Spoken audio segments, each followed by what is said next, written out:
Hi hello అందరికీ నమస్కారం అండి ఫ్రెండ్స్. ఈ వీడియోలో ఇప్పుడిప్పుడే ఆంధ్రప్రదేశ్ రాష్ట్ర వ్యాప్తంగా ఉన్నటువంటి ఈ యొక్క రేషన్ కార్డుదారులందరికీ అదిరిపోయే 3 శుభవార్తలను అయితే రాష్ట్ర ప్రభుత్వం ప్రకటించిందండి. అలాగే ఒక 2 షాకింగ్ న్యూస్లు కూడా అయితే రాష్ట్ర ప్రభుత్వం మనకు రిలీజ్ చేసింది. సో ఈ యొక్క 2 షాకింగ్ న్యూస్ల వల్ల మీ రేషన్ కార్డు కూడా డిలీట్ అయిపోయే అవకాశం అయితే ఉంటుంది. సో కాబట్టి మీ రేషన్ కార్డు అనేది డిలీట్ కాకుండా సేఫ్టీగా ఉండాలంటే ఏం చేయాలో కూడా ఈ వీడియోలో నేను మీకు క్లారిటీగా అయితే ఎక్స్ప్లెయిన్ చేస్తాను. సో రేషన్ కార్డులకు సంబంధించి ఏ చిన్న అప్డేట్ అయినా సరే మన యొక్క రాష్ట్ర ప్రభుత్వం నుంచి అప్డేట్ కనుక వస్తే ఖచ్చితంగా నేను మీకు వీడియో చేసి తెలియజేస్తాను. ఆ యొక్క అప్డేట్స్ అనేటివి ఎప్పటికప్పుడు మిస్ కాకుండా తెలుసుకోవాలనుకుంటే మన ఛానల్ని మీరు సబ్స్క్రైబ్ చేసుకోండి. ఈ వీడియోని మాత్రం లైక్ చేసి సపోర్ట్ చేయండి. పక్కనే మీరు సబ్స్క్రైబ్ చేసుకున్నప్పుడు మీకు బెల్ సింబల్ వస్తుంది, దాన్ని క్లిక్ చేసి పక్కనే మీకు దాని తర్వాత ఆల్ అని కనిపిస్తుంది, దాని మీద మీరు ట్యాప్ చేసి ఓకేలా పెట్టుకోండి. అప్పుడు మీకు ఏ చిన్న అప్డేట్ వచ్చినా డైరెక్ట్గా మీ మొబైల్కి అయితే నోటిఫికేషన్ ద్వారా అప్డేట్ అనేది వస్తూ ఉంటుంది. ఇక లేట్ చేయకుండా మనం టాపిక్ని స్టార్ట్ చేద్దాం. ఫ్రెండ్స్, మన యొక్క ఆంధ్రప్రదేశ్ రాష్ట్ర ముఖ్యమంత్రి నారా చంద్రబాబు నాయుడు గారు రేషన్ కార్డు కలిగిన వాళ్ళందరికీ అదిరిపోయే 3 శుభవార్తలను అయితే ప్రకటించారండి. వాటితో పాటుగా మనకు 2 షాకింగ్ న్యూస్లు కూడా అయితే చెప్పారు. సో మొట్టమొదటిగా మనం శుభవార్తలకు సంబంధించి చూద్దాం. తర్వాత నేను మీకు ఆ యొక్క షాకింగ్ న్యూస్ ఏంటో క్లారిటీగా అయితే ఎక్స్ప్లెయిన్ అయితే చేస్తాను. సో మనకు మొట్టమొదటిగా మన యొక్క రాష్ట్ర ప్రభుత్వం మనకు ఈ యొక్క రేషన్ సరుకులను అయితే ఈసారి మనకు పంపిణీ చేస్తున్నారన్నమాట. ఈ సెప్టెంబర్ మాసంలో రేషన్ సరుకులు అయితే పంపిణీ చేస్తున్నారు కదా. ఈ రేషన్ సరుకులు పంపిణీ చేసేటప్పుడు మనకు గత నెలలో చూసుకుంటే కేవలం బియ్యం మాత్రమే ఇచ్చారు. సో అంతకుముందు మనకు ఆ యొక్క జూలై మాసంలో కూడా మనకు గత 2 నెలల నుంచి కూడా మనకు కేవలం బియ్యం మాత్రమే వచ్చింది, చక్కెర కూడా లేదనమాట. కానీ ఇప్పుడు మన యొక్క రాష్ట్ర ప్రభుత్వం ప్రజెంట్ ఈ యొక్క సెప్టెంబర్ మాసంలో మనకు ఈ యొక్క రేషన్లో బియ్యంతో పాటుగా మనకు పంచదార అనగా చక్కెర అనమాట. సో కొత్త ప్యాకింగ్తో పాటు పాతగా అంటే గతంలో మనకు ప్యాకింగ్ ఏదైతే ఉందో అదే ప్యాకింగ్తో కొన్ని ప్యాకెట్లు వస్తాయి, మరి కొత్త ప్యాకింగ్లో కొన్ని వస్తాయి అనమాట. ఇక నుంచి కొత్త ప్యాకెట్లు అయితే వస్తాయి. సో పాత స్టాక్ అనేది పాత ముద్రతో కలిగినటువంటి కవర్లతో ప్యాక్ చేసి ఉంటారు కదా, సో అది యాజ్ ఇట్ ఈస్గా వస్తుంది. కానీ ఇక నుంచి మనకు వచ్చే నెల నుంచి కూడా కొత్త ప్యాకింగ్ అయితే వస్తుంది. సో ఈ యొక్క రేషన్లో మనకు ఫస్ట్ పంచదార ఇస్తారు, తర్వాత మనకు వచ్చేసి గోధుమ పిండి, అలాగే రాగులు. సో బియ్యంకు బదులుగా గోధుమ పిండి కానీ రాగులు కానీ మనం తీసుకోవచ్చు అనమాట. సో వాటితో పాటు కూడా మాకు కావాలనుకున్నా సరే వీటికి కొంచెం డబ్బులు అయితే మనం చెల్లించి తీసుకోవాల్సి ఉంటుంది. సో మీ దగ్గర అంత్యోదయ అన్న యోజన కార్డులు ఉన్నా సరే, లేదా బీపీఎల్ కార్డు ఉన్నా సరే, వైట్ రేషన్ కార్డు రాష్ట్ర ప్రభుత్వం ఉన్నా సరే, మీకు ఖచ్చితంగా రేషన్ కార్డుతో పాటు రేషన్ బియ్యంతో పాటు కార్డు ఉంటే మీకు ఖచ్చితంగా పంచదార, అలాగే గోధుమ పిండి, రాగులు అయితే మనకు పంపిణీ చేస్తారు. ఇక ఈ యొక్క రేషన్ కార్డుకు సంబంధించి మనకు వచ్చినటువంటి అప్డేట్ని మనం క్లారిటీగా చూసుకుంటే ఈసారి మనకు ఈ సరుకులతో పాటుగా మనకు వినాయక చవితి సందర్భంగా రాష్ట్ర ప్రభుత్వం ఏం చేసిందంటే, గతంలోనే మనకు ఎన్నికల్లో హామీ ఇచ్చిన తర్వాత ఆయన నారా చంద్రబాబు నాయుడు గారు సీఎంగా ప్రమాణ స్వీకారం చేసిన అనంతరం గతంలో మాదిరిగానే మేము చంద్రన్న కానుకలను అయితే మళ్ళీ తిరిగి ప్రారంభిస్తామని చెప్పేసి చెప్పారనమాట. సో మనకు అప్పట్లో చెప్పినటువంటి మాట ప్రకారమే ఇప్పుడు రాష్ట్ర వ్యాప్తంగా ఈ యొక్క చంద్రన్న కానుకలను కూడా అయితే పంపిణీ చేస్తారండి. సో ప్రతి పండగకి కూడా చంద్రన్న కానుకలు అయితే వస్తాయి ఇంటికి. సో ఆ మంత్ మనకు రేషన్ షాపుల ద్వారా కానీ లేదంటే రేషన్ వెహికల్స్ ద్వారా కానీ తీసుకుంటాం కదా, ఆ రేషన్లో మనకు రేషన్ కార్డు ద్వారా ఇచ్చే రేషన్లో మనకు బెల్లం, నెయ్యి, అలాగే మనకు పచ్చిశనగపప్పు, అలాగే మనకు ఒక పామాయిల్ ప్యాకెట్, బెల్లం, సో ఇలాగ మనకు 5 రకాల వస్తువులు అయితే వస్తాయి. అందులో దాంతో పాటుగా మనకు ఈ యొక్క రేషన్ బియ్యం కూడా అయితే ఇస్తారనమాట. సో మొత్తంగా ఫ్రీగా అయితే ఇస్తారు ఇవన్నీ. సో ఇవి మనకు వినాయక చవితి కానుక అయితే ఇవ్వబోతున్నారనమాట.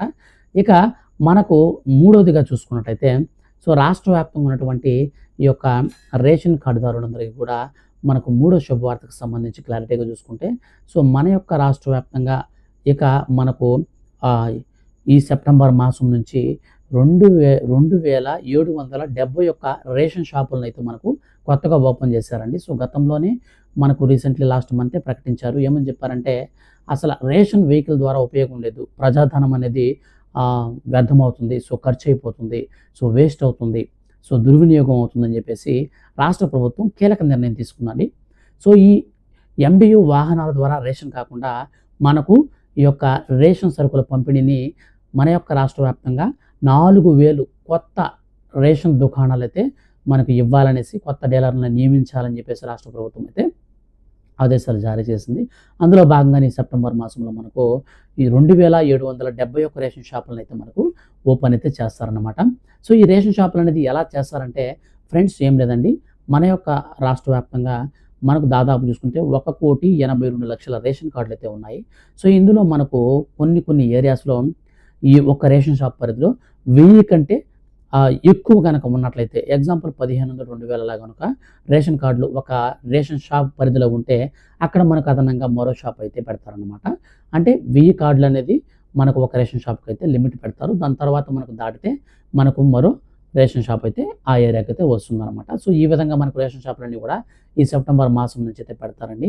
అయితే ఇప్పుడు రాష్ట్ర వ్యాప్తంగా ఉన్నటువంటి షాకింగ్ న్యూస్ చూసుకుంటే మొట్టమొదటి చూసుకున్నట్లయితే మన యొక్క రాష్ట్ర వ్యాప్తంగా సో గతంలో మనకు లాస్ట్ మంత్ కూడా ఎండియు వాహనాల ద్వారా ఇంటింటికి రేషన్ అయితే పంపిణీ చేస్తారనమాట. సో ఇంటింటికంటే ఏం లేదండి, మన వీధికి వస్తుంది, ఒక ప్లేస్‌లో పెడతారు అక్కడ. సో మనం వెళ్ళేసి ఆ ప్లేస్‌కి వెళ్ళేసి రేషన్ తీసుకోవాల్సి ఉంటుంది. కానీ ఇప్పుడు దాన్నైతే మనకు తొలగించి తాజాగా మన యొక్క రాష్ట్ర ప్రభుత్వం ఏం చేస్తుందంటే మనకు రేషన్ షాపుల వద్దకు వెళ్ళి రేషన్ తీసుకునే విధంగా ఎండియు వాహనాలనైతే పూర్తిగా రద్దు అయితే చేయబోతున్నారు. సో ఈ యొక్క రద్దు చేసే నేపథ్యంలో ఇక్కడి నుంచి ఒకవేళ రద్దు కనుక చేస్తే మనం రేషన్ షాపుల వద్దకు వెళ్ళి రేషన్ తీసుకోవాల్సి ఉంటుంది.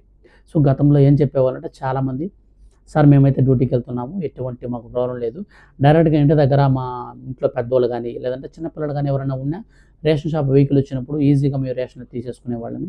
కానీ ఇప్పుడు ఈ రేషన్ వెహికల్ని కనుక రద్దు చేస్తే మేము చాలా అంటే చాలా ఇబ్బంది పడతామని చెప్పేసి కొంతమంది ఒక సైడ్ అయితే వాదన వినిపిస్తుంది. సో మరో సైడ్ ఏం చెప్తున్నారంటే మొట్టమొదటిగా మన యొక్క రాష్ట్ర ప్రభుత్వం ఈ యొక్క రేషన్ డోర్ డెలివరీ చేస్తున్నటువంటి వాహనాల ద్వారా పెట్రోల్ ఖర్చు ప్లస్ వాళ్ళకి జీతాల ఖర్చు ఇవంతా కూడా వేస్ట్ అవుతున్నాయి. అదేదో షాప్‌లో డీలర్‌ని పెట్టేస్తే వాడికి ఒక జీతం ఇస్తే సరిపోతుంది కదా! సో ఇలాగ మనకు ఇవన్నీ ఖర్చులు మిగులుతాయి కదా అని చెప్పేసి రాష్ట్ర ప్రభుత్వం అయితే భావిస్తూ ఉందన్నమాట. ఈ నేపథ్యంలోనే మొట్టమొదటిగా మనకు ఎస్టీ కాలనీస్ ఏవైతే ఉంటాయో రాష్ట్రంలో, సో ఆ ఏరియాలకి ఈ యొక్క రేషన్ షాపుల నుంచి తీసుకోవాలని చెప్పేసి రీసెంట్‌లీ ఆదేశాలు జారీ చేసింది. వాళ్ళ ఏరియాకి వాహనాలు వెళ్ళకూడదు. సో రేషన్ డెలివరీ ఇవ్వకూడదు. ఎందుకనంటే వాళ్ళు ఏం చెప్తున్నారంటే కొంతమంది ఏం చెప్తున్నారంటే, సార్ మేము ఉదయాన్నే పనులకెళ్ళిపోతామండి.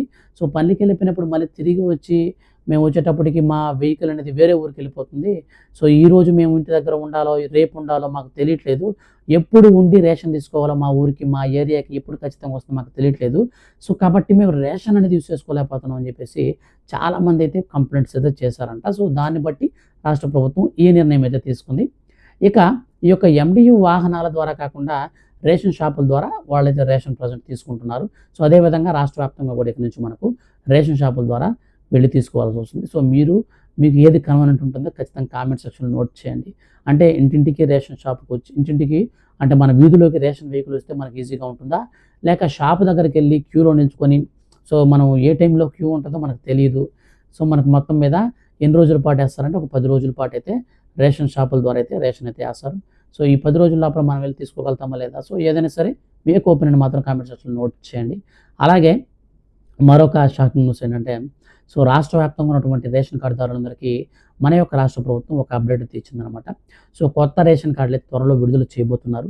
అయితే దీనికి సంబంధించి పాత రేషన్ కార్డులన్నీ కూడా తొలగిస్తున్నారండి. సో ఎలా తొలగిస్తారంటే గత 6 నెలల కాలంగా ఎవరైతే రేషన్ సరుకులు అనేది తీసుకోకుండా కార్డులను అలాగే వదిలేస్తున్నారో అటువంటి వారందరికీ కూడా రాష్ట్ర ప్రభుత్వం ఈ కొత్త రేషన్ కార్డులను జారీ చేసే ప్రక్రియ అనేది మనకు ఈ నెలలో అప్లికేషన్స్ అయితే స్టార్ట్ అవుతాయి. వచ్చే నెల నుంచి అయితే మనకు ఈ కొత్త రేషన్ కార్డులు అయితే జారీ చేస్తారు. అందులో భాగంగానే ఈ నెలలో మనకు రేషన్ కార్డులు అనేది జారీ చేయబోయే ముందుగా ఎలా అప్లై చేసుకోవాలంటే కొత్తగా మ్యారేజ్ అయిన వాళ్ళు మ్యారేజ్ సర్టిఫికేట్ అనేది సబ్మిట్ చేయాల్సి ఉంటుంది. సో మ్యారేజ్ సర్టిఫికేట్ అనేది ఇచ్చి వాళ్ళతో అప్లై చేసుకోవాలి. అయితే ఈ యొక్క కొత్త రేషన్ కార్డులకు సంబంధించి అప్లై చేసుకోబోయే ముందుగా రాష్ట్ర ప్రభుత్వం రేషన్ కార్డులను వెరిఫై చేస్తుంది. 6 నెలల పాటు ఎవరైనా సరే రేషన్ తీసుకోకపోతే మీ యొక్క రేషన్ కార్డ్ అనేది ఇనాక్టివ్ అయిపోతుంది, క్యాన్సిల్ అయిపోతుంది. సో గుర్తుపెట్టుకోండి, ఈ యొక్క కొత్త రూల్ని ప్రవేశపెట్టడంతో చాలా మందిలో ఆందోళన అయితే నెలకొందనమాట. సో మా రేషన్ కార్డు ఏమవుతుందని చెప్పేసి ఏం లేదండి, మీరు ఈ నెల తీసుకోకపోతే నెక్స్ట్ మంత్ ఖచ్చితంగా క్యూలో నిల్చుకునైనా సరే రేషన్ తీసుకోండి. మేము తీసుకోలేము అని అనుకుంటే మాత్రం మీ రేషన్ కార్డు అనేది మీకు ఉండదు. రేషన్ కార్డు ఉంటేనే రాష్ట్ర వ్యాప్తంగా ఎన్ని పథకాలు అమలు చేసినా సరే మనం బెనిఫిట్ అనేది పొందొచ్చు. సో రేషన్ కార్డు ఉంటే మనకు చాలా అంటే చాలా ఉపయోగం ఉంటుంది కాబట్టి రేషన్ కార్డుని అయితే మిస్ చేసుకోవద్దు. ఫ్రెండ్స్, ఇదండి ఫైనల్గా ఆంధ్రప్రదేశ్ రాష్ట్ర ప్రభుత్వం రిలీజ్ చేసినటువంటి సెప్టెంబర్ మాసంలో 3 శుభవార్తలు, 2 షాకింగ్ న్యూస్లు. వీడియో కనుక మీకు నచ్చితే లైక్ చేయండి. ఫర్దర్ ఇన్ఫర్మేషన్ కోసం ఏ చిన్న అప్డేట్ వచ్చినా సరే మిస్ అవ్వకుండా తెలుసుకోవాలంటే మన ఛానల్ని సబ్స్క్రైబ్ చేసుకోండి. Thank you for watching.